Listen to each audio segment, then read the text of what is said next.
wafdi ballaaran oo uu hogaaminayo madaxweyne ku-xigeenka jamhuuriyadda Somaliland ahna kusimaha madaxweynaha jamhuuriyadda Somaliland oo ay ka mid yihiin gudoomiyaha xisbiga Kulmiye ee Somaliland ahna musharaxa mustaqbalka ee madaxweynaha Somaliland iyo xildhibaan Axmed Yaasiin Sheekh Cali Ayaanle iyo wafdi ballaaran oo ka kooban xukuumadda golaha wakiilada iyo golaha guurtida iyo xubno kale oo ka tirsan mas'uuliyiinta heer qaran ee Somaliland ayaa maanta si diiran loogu soo dhaweeyay deegaanka degmada Boorama ee gobolka Awdal waxaana soo dhaweyntaasi ka qayb qaatay ururada haweenka ee gobolka Awdal salaadiin cuqaal iyo waxgarad kala duwan iyo dhalinyarada gobolkan Awdal waxaana ay ku dhawaaqayeen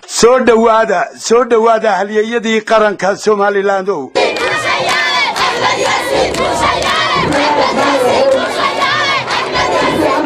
waxaana markii dambe la isugu soo biyashubtay xarunta khayriyada magaalada Boorama oo ay halkaas kala hadleen dadweyne aad u tiro badan oo soo dhaweeyay mas'uuliyiintaasi heerka qaranka socday waxaana halkaas ugu horeyntii hadallo warbixin iyo soo dhaweyne ka jeediyay gudoomiyaha xisbiga Kulmiye ee gobolka Awdal Cabdiqaadir Ojar maayirka degmada Boorama Maxamed Xuseen Maydhane kusimaha gudoomiyaha gobolka Awdal ahna gudoomiye ku-xigeenka gobolka Awdal Cabdi Nuur Sugaal waxaana ay tilmaameen soo dhawaadaan leenahay dadka gobolka Awdal ku noolna waxaan baaqa uga dirayaa waxa weeye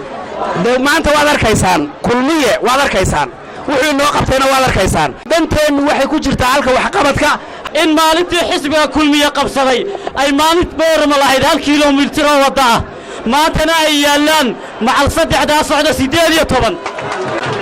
waxaad ogtihiin in islaanta laga keeni jiray $50 islaanta umulaysan dhakhtarka lagu keeni jiray maantana waxa lagu keenaa $0.5 baa lagu keenaa wax qabadka ka weyna tiri lahaydeen muxuu yahay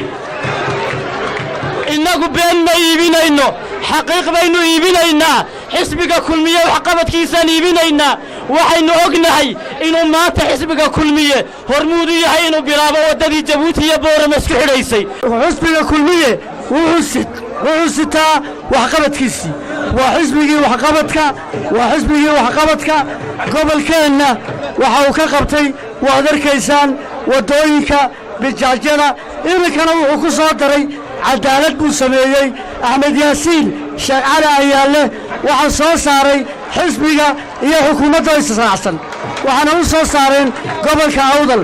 xildhibaan Cali Koreyo oo kamid ahaa xildhibaanada xisbiga Kulmiye ee iyagu doortay Axmed Yaasiin Sheekh Cali Ayaanle u doortay gudoomiye ku-xigeenka koowaad ee golaha wakiilada Somaliland ayaa ka dhawaajiyay inay doorteen halyey qaran oo ku suntan wax qabad iyo horumar aanu halkan maanta soo gaadhno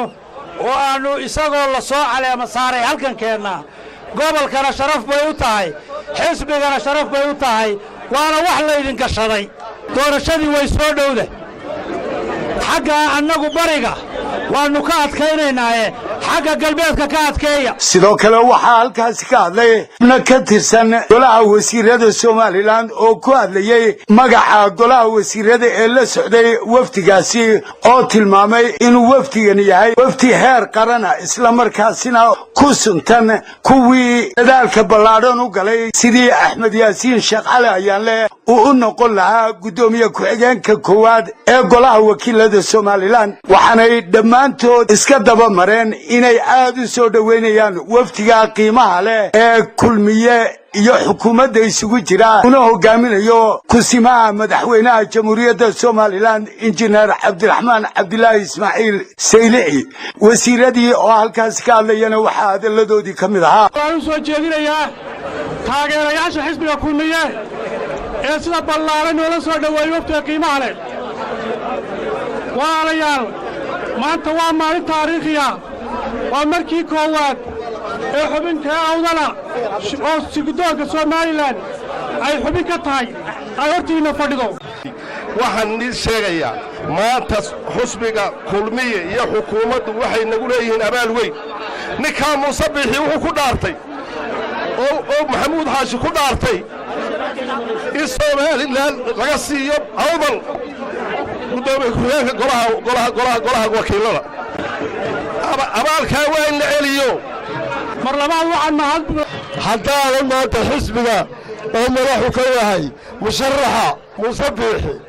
iyo kusimaha madaxweynaha cabdiraxmaan cabdulaahi saylici haddii aana iyagu hormood ka ahayn ay isla dhacdeen inuu maanta maxaa ku lahaa axmed yaasiin meesha ku soo baxo hoggaanka dhaqanka gobolkan awdal suldaan cabdiraxmaan jaamac dhowal ayaa isaguna uga mahadnaqay kusimaha madaxweynaha jamhuuriyadda somalilan ahna madaxweyne ku-xigeenka guddoomiyaha xisbiga kulmiye dadaalka ballaadhan ee ay u galeen sidii axmed yaasiin uu u noqon lahaa guddoomiye ku-xigeenka koowaad ee golaha wakiilada somalilan oo uga mahadnaqayaa garabtaaggii ay isgarab taageen si cad oo cadceedda u muuqata ay isku garab taageen musharaxii ee guddoomiye ku-xigeenka golaha wakiilada jamhuuriyadda somalilan siday isku barbar taageen ayaan aad iyo aad ugu mahadnaqaya sidoo kale waxaa isaguna halkaas ka hadlay guddoomiye ku-xigeenka koowaad ee golaha wakiilada axmed yaasiin sheekh cali ayaanle oo ka hadlayay munaasabadaasi lagu soo dhoweynayay wafdiga ballaadhan ee ka socday xukuumadda somalilan xisbiga kulmiye golaha wakiilada iyo golaha guurtida dhammaantood uga mahadnaqay kaalintii mugga lahayd ee ay ka qaateen sidii uu u noqon lahaa guddoomiye ku-xigeenka koowaad ee golaha wakiilada somalilan sidoo kale axmed yaasiin waxa uu uga mahadnaqay dadweynaha reer boorama soo dhoweynta qiimaha leh ee ay u sameeyeen wafdigan uu ka midka ahaa u soo baxdeen nagu maamuusaysaan nagu soo dhowaynaysaan ummad baynu nahay dad gobaynu nahay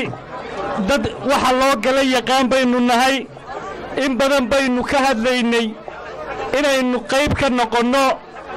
hay-ad kastoo dawladdu leedahay waxayna ka hello walaalayaal dad caqli iyo cilmi ilaahay siiyey baynu nahay dad kala garan karaynu nahay ninka u xoqaya iyo ka u xiiraya nin galay iyo nin gannaday libaax kale og baa la yidhi waxaa isaguna halkaas ka hadlay guddoomiyaha xisbiga kulmiye muuse biixi cabdi ahna musharaxa madaxweyne ee mustaqbalka dhow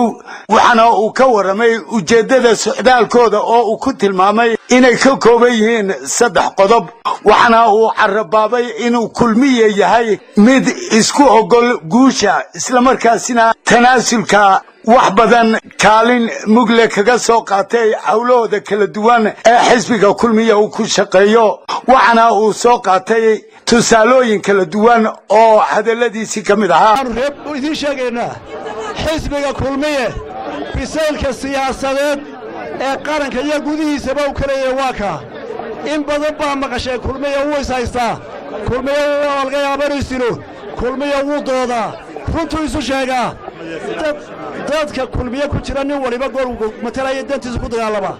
marka la go'aansado waxa lagu heshiiyana isagoo gacanta israacu iskala siyaasadda iyo dimuqraadiyadda saana faraysa taasina waa intaan idinka sharaxay xisbiga kulmiye oo dhalinyarada axmed yaasiin u sacbinaysa taageersanay siyaasadda waa ina saa barataan oo marka lagu joojiyo iyo marka dantaada lagu diido inaan ka tagin xisbiga taasay noo balan haddaynu kulmiye nahay sidoo kale waxa ugu dambayntii halkaas ka hadlay kusimaha madaxweynaha jamhuuriyadda somalilan ahna madaxweyne ku-xigeenka jamhuuriyadda somalilan injineer cabdiraxmaan cabdilaahi ismaaciil saylici waxaana uu ka dhawaajiyey in ilaahay midnimada iyo jiritaanka gobolkan awdal uu noqdo mid sii waara waxaana uu tilmaamay in loo baahan yahay in meel looga soo wada jeesto shaqo kasta oo la qabanayo waxaana uu tilmaamay inay dadaalo badan ugu jiraan sidii horumarka gobolkan iyo gobollada dalka somalilan ay u sii taabageli lahaayeen isaga oo tilmaamay inay u mahad celinayaan dhammaan reer somalilan cid kasta oo ka qayb qaadatay ayuu yidhi sidii axmed yaasiin sheekh cali ayaanle uu u noqon lahaa guddoomiye ku-xigeenka koowaad ee golaha wakiilada somalilan oo ay dadaal u galeen madaxweyne ku-xigeenka jamhuuriyadda somalilan ahna kusimaha madaxweynaha jamhuuriyadda somalilan injineer cabdiraxmaan cabdilaahi ismaaciil saylici oo u mahad celinaya dadweynihii sida diiran ugu soo dhoweeyey deegaanada gobolka awdal gaar ahaan khayriyada magaalada Boorama soo buuxdaafiyey waxaa hadaladiisii ka mid ahaa kulmiye wadada ku soo arkaysaan horumarkii uu ballan qaaday 7 sano hore wayna soo gaadhay qaybtiinii 5 sano dambe dooran doontaan musharaxa Muuse Bixi Abdi yaani waa awal bay niisi fadhiyay waxaan ballan qaadaynaa inta dhimanayeen dhameystirayno insha Allah haddii la yiraahdo marka waxay noo ballana in midnimadina aad adkaysaan wadajirkiina adkaysaan bariixiyo baa joogtaan dhammaan reer awdal is saamaxdaan inay is saamaxdaan ummad walaalaatiin dad meel ka soo wajaatiin ummadda reer Soomaaliya waa dad mida waa dadka maanta dhasheeda waxa laga rabaa inaad midnimadiina iyo wadajirkiina iyana horumarka gobolkiina degmada ka shaqeysaan maanta ugu dardaaraya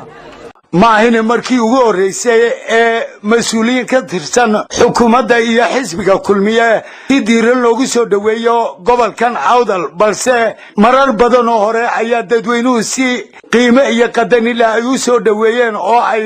ku sutan yihiin xukuumadda Somaliland hoggaankeedu wax qabad iyo horumar gobolada dalka Somaliland waa caafi TV-ga qaranka Somaliland Boorama.